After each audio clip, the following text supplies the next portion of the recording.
We got divorced that morning. Later that day, I decided to buy a lottery ticket, and that's when I won the money. Here to seek a clear distribution. The ink on the divorce papers had barely dried when fate delivered an unbelievable twist.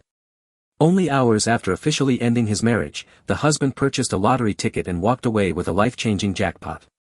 What should have been one of the happiest moments of his life instantly turned into another legal battle when his former wife claimed she deserved a share of the winnings. Although their relationship had already ended in the eyes of the law, she argued that years of marriage entitled her to the fortune. From her perspective, she had invested time and support into the relationship and believed she shouldn't leave empty-handed. But the timing told a different story. Here's what we're going to do then. So I don't make enough, so you don't need access to the bank accounts anymore. So I'm going to go upstairs. Don't. No, shut up. Shut up. Don't be Shut up. petty. Shut up. So I'm going to go upstairs, and I'm going to take your name off of all of the bank accounts. I will get my lawyer. You cannot do that. With what money? It's illegal. You can't afford a lawyer. It's illegal. We're married. What's yours is mine. I own at least half of everything that you have. And if you even try, I will take you for all of it. Go ahead. It's illegal what you're trying to do. Illegal. You think that you know what you're talking about because you were downstairs watching Legally Blonde. She's smart as What do you mean? So what? She's a positive role model and she's smart as What so you of can course do she knows is... the law, then I know the law. If she can do it, I can do it. Okay, so here. Come and play Russian roulette with me with my ex-husband's credit card. So, if you've been watching my videos, you'll know that I have recently split from my ex. I've still got his old Monzo card from when we were living in the US. I'm gonna go, I'm actually at Lidl's, I'm gonna take you with me. We're gonna go and purchase some things for the kids, and we're gonna see if the credit card even works. Let's go and see!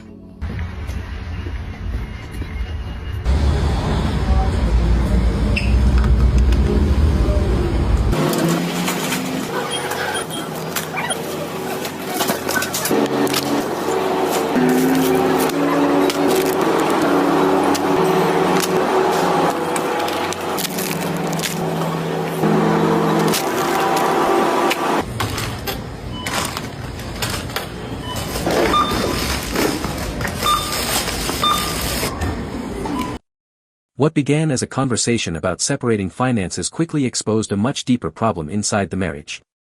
The wife insisted that every dollar her husband earned still belonged to both of them, despite openly criticizing his income only moments earlier. She demanded continued access to shared bank accounts and threatened legal action if he attempted to remove her name.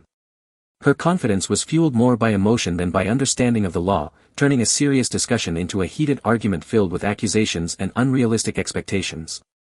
The husband remained surprisingly calm, reminding her that financial independence comes with personal responsibility. To ask the court for more spousal support. I think $100 a week extra would be fair with all the headaches he's given me and everything like that. Why do you believe that's fair? My wages have went down. I'm only working part-time now. He still gets those 2 raises every year. I cannot grant you spousal maintenance just because he's made an increase from his wages. Well, when you all were divorced and you receive half of his 401k, how much was that? About $250,000. Okay, well, you know what? I feel like you came here to waste my time because I cannot give you an increase in spousal maintenance just because you're asking for it. No, ma'am. 25? Even $5. The answer is no. We got divorced that morning, and then, as you can see from the receipt, later that day, I decided to buy a lottery ticket.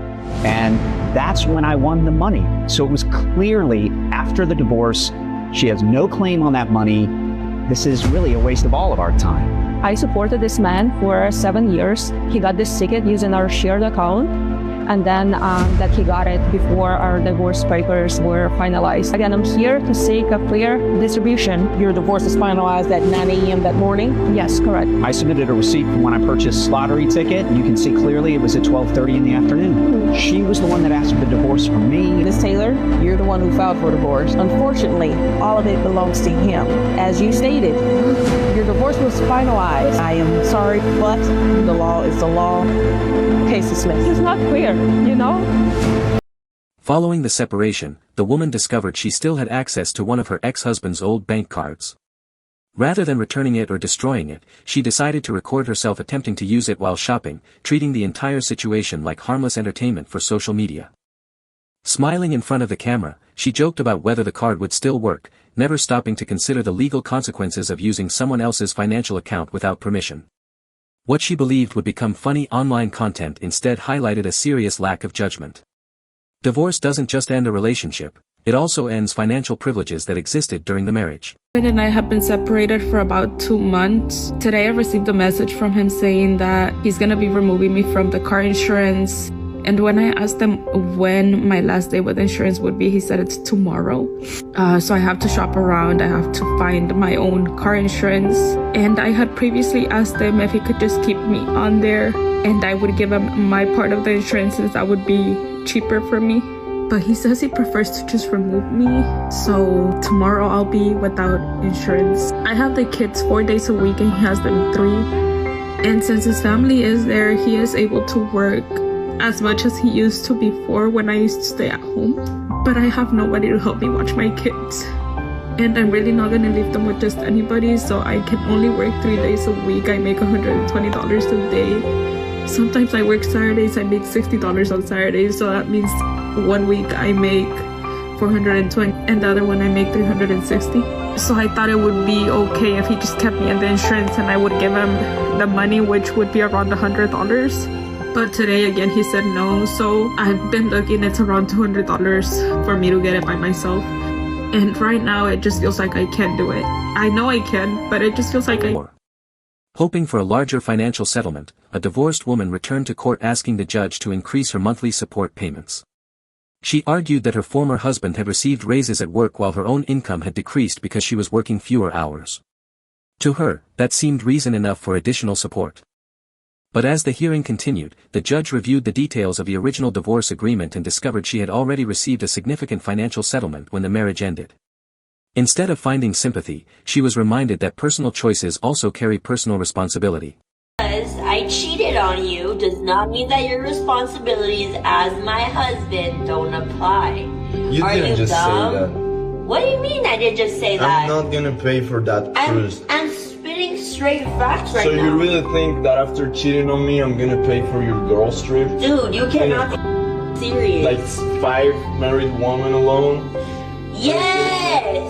Yes! Wow. Yes! Wow. What's the goddamn issue? Your voice is just so annoying. Excuse me? It's so annoying. Excuse me? Yeah. What the is wrong with you? Why would you say that? You are what's wrong with me.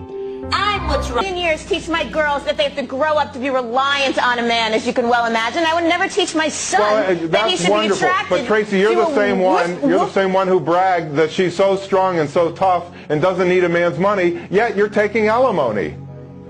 I have 3 children. Okay, Mark. You know what? So, but you don't need a man's money.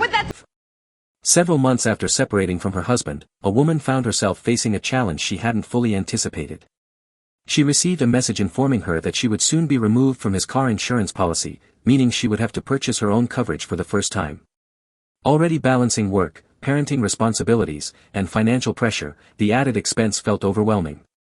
She explained that staying on his policy would have saved money and made life easier for everyone involved. My baby daddy just left, and he's questioning me because I told him that I need more money. So he gonna pull up talking about what you did with the money. You give me $900 a month in child support every single month. It's April 8th, so it's been 8 days. So when you gave it to me on the 1st, it's gone now.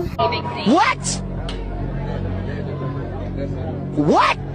He be thinking like, oh, like I just be spending the money all recklessly. I do not. You gave me $900. I had to go get my hair done. I had to get my toes done because the dude that I was messing with, this YN, he kept saying I was scratching him with my damn feet, my damn toenails. So I had to go get my toes done, or else he was gonna leave me. What I'm supposed to do? The marriage had already suffered its biggest blow when the wife admitted she had broken her husband's trust, yet she still believed that his responsibilities toward her should remain exactly the same. Even after the relationship had been damaged beyond repair, she expected him to continue paying for personal expenses and even support plans that had nothing to do with their family. To her, marriage created obligations that couldn't simply disappear because of one mistake. But from the husband's perspective, everything changed the moment loyalty was replaced by betrayal. Years of commitment, sacrifice, and trust had been shattered, leaving little reason to continue providing the same level of care and financial support. 10 years of my life with an elderly man who smelled like cabbage, just to be told I've got nothing in the will, nothing, and he was worth £33 million. And you think this is funny? I have wasted my life with a geriatric coffin dodger for nothing. And why everyone thinks it's so funny that my husband donated all his money to a bunch of cats and dogs. Who even likes cats and dogs? I'm literally going to be homeless. Like, I've got no money. Not even my own house or my car. Like, I'm literally going to be poor. I'm going to have to shop in Asda like all the other poor people. Not Asda. I've wasted my life thinking I was going to get millions by marrying that elderly coffin dodger. And he looked like a shriveled up prick. What started as a complaint about not receiving enough child support quickly turned into an unexpected confession. The mother argued that the monthly payments disappeared almost immediately and insisted she needed additional financial help. But as she explained where the money had gone, a completely different picture emerged. Instead of discussing groceries, school supplies, medical expenses, or necessities for the child, she admitted spending a large portion on personal beauty treatments and lifestyle choices that had little to do with parenting.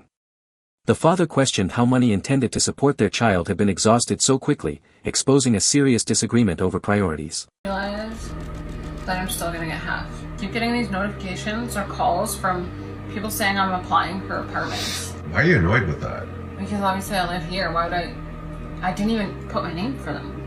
Well, you're not going to be living here for long because I found that you have an active Tinder profile. It kind of explains why you haven't been here recently. So, what I did, and you should be thanking me by the way instead of bitch, but what I did was I put your name down for a bunch of apartment rentals because you're not living here anymore.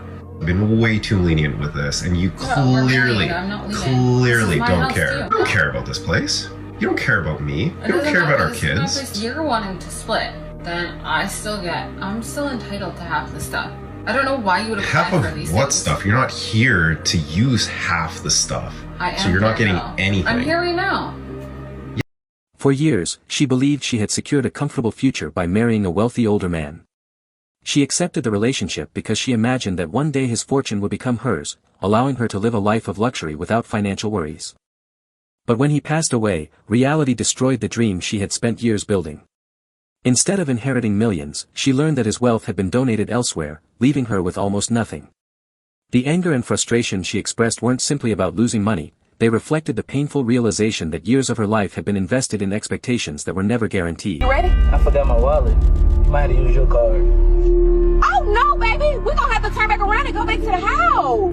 For what? I only wanted to come because I thought we was using your money. Shade, no. I'm not laughing. I'm like dead serious. Yes, I know I got my own money, but it's better when I don't spend my own money and I spend your money. So we're gonna have to make a U-turn, go back to the house and get your wallet and then we can go. No, I work hard for my money. So you work hard for your money to spend it, so spend your own money. Okay, but your money I don't have your wallet with money. Listen, I'm finna explain it to you. Your money is my money. My money is not your money, okay? That's how it works in this relationship. We have a very good relationship. It works for us. So we're going to have to turn back around, go back to the house, get your wallet. I'm not spending my own money in Target. I was only coming because I thought you was paying for everything. Well, I don't have to, so you going to go on Target and use your own card. Baby, that's all right. We'll go home. We go home. As tensions inside the marriage continued to grow, the husband discovered evidence that completely changed his view of the relationship. An active dating profile suggested that his wife had already begun looking toward a future without him while still expecting to benefit from everything they had built together. Rather than expressing regret or trying to repair the damage, her main concern remained the assets she believed she deserved if the marriage ended. The husband, however, had already reached his limit. He made it clear that emotional commitment and financial security could no longer exist separately. Until you filed a motion to cease spousal support, and your motion's based on the fact that Ms. Van Til remarried at the end of 2024, is that correct? Yes. Okay. Ms. Van Til, is that correct? Yes. Okay. Are you contesting discontinuation of the spousal support? To an extent, I feel that I was pretty generous back in 2021 when I let him off on over $12,000 in arrearages at the time. I'm willing to drop down to $500 a month for, let's say, another 3 years. Okay. Mr. Van Til, what's your position on that? No, I disagree. I reviewed the original judgment of divorce, and it does allow for the court to modify spousal support based on a change in circumstances. Ms. Van Til, and frankly, I'm surprised it doesn't contain the language that if you remarry, typically once a party remarries, I mean, that's a change in circumstances that warrants the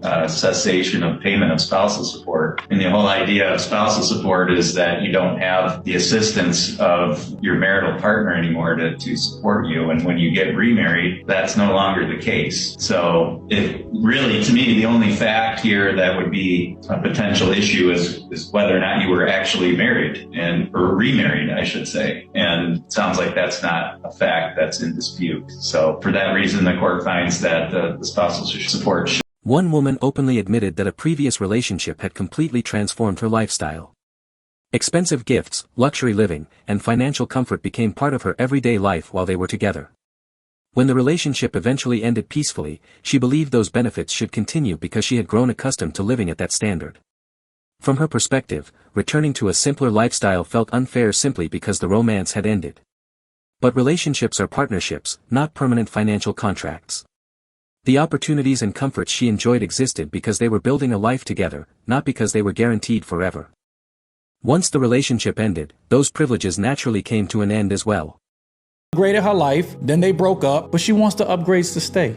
I had a guy get me a Benz before and put me in a loft space and, set my whole life up differently than what it was normally. And I feel like if you brought me to like this level, and then we didn't work out, but we're still friends, we didn't have beef and no one cheated. It was just didn't work out. But I wasn't going to move from my space because it didn't work out. I wasn't going to give him back my car because I'm not going to downgrade my lifestyle because me and you are no longer together. And I just feel like if you put me in this space and that was under your budget, then what's the difference now? He gave you the upgrade, but part of that upgrade is because you're with me. So I'm supposed to keep paying your loft and keep paying your Benz. Now I get it. You're a true boss if you do that. And that's the vibe we're getting. Jazz. No, it's just I'm not moving and you're going to have to deal with it. If you want to stay upgraded, stay with me. If you want to live like this, it comes with being with me. Okay. Facts. You want him to keep your lifestyle up, keep paying your bills, keep you on that same upgraded level. No, you were dating a man that had money, so dating him came with a lifestyle. But if we're not working and our love is dead, I don't owe you to keep paying your car note and your